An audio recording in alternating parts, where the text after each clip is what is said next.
What's up, everyone? Welcome to the Power Play with CJ. It's going to focus in on the St. Louis Blues, bowing out in the first round for, I believe, the third straight year, and what it means going forward for the team at the gateway to the West.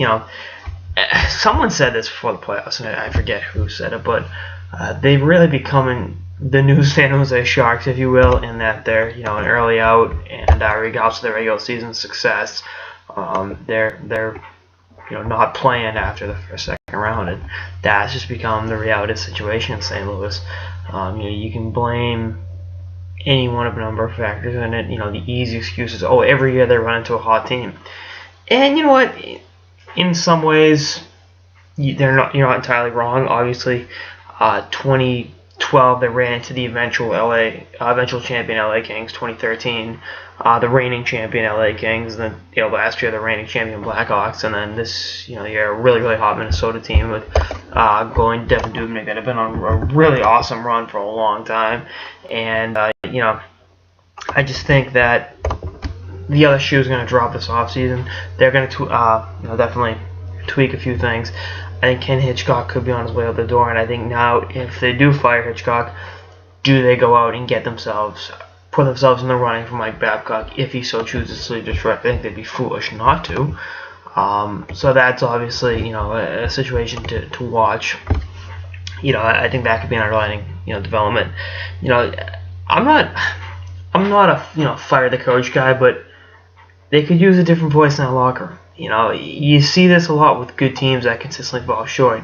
You get that different voice in there, and maybe it elevates some new heights. In Hitchcock's case, maybe he's taking this team as far as they'll go, and it's going to take a new voice in that room to really bring them to where they want to go, which is to be a Stanley Cup champion and bring the cup to St. Louis for the first time in franchise history.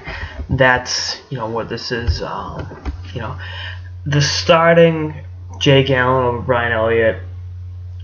There's been more goalie controversies in this playoffs than as far back as I can remember. So that that you don't always need to give up two really soft goals, or one really soft goal and one goal he probably should have had. So again, I can't totally fault them for that. You got to make decisions, and hindsight's 20/20. So you can sit around and say, oh well, if this had happened differently, you don't see that shit going into a game. That's just the way it all shakes up. So I hope for Hitchcock's case to keep him around, but I don't think that's going to be the situation. And then are there going to be trades to be made? Would they move? My biggest issue with St. Louis was they didn't have a true sniper, and Tarasenko developed into that this season, in this series in particular. He's going to get himself a lot of money as a restricted free agent, whether it's in St. Louis or an offer sheet or the KHL, wherever. He's going to get himself paid, and I think the Blues going to pony up. That has to be their primary thing right now.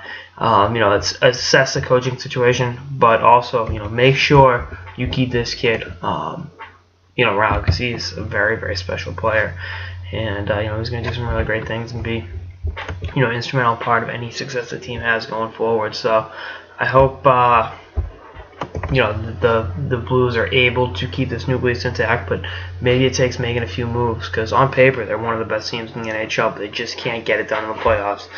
And would going out and getting more experience be conducive to getting past the ghost of playoff failures past? I don't know, but definitely an intriguing offseason in St. Louis.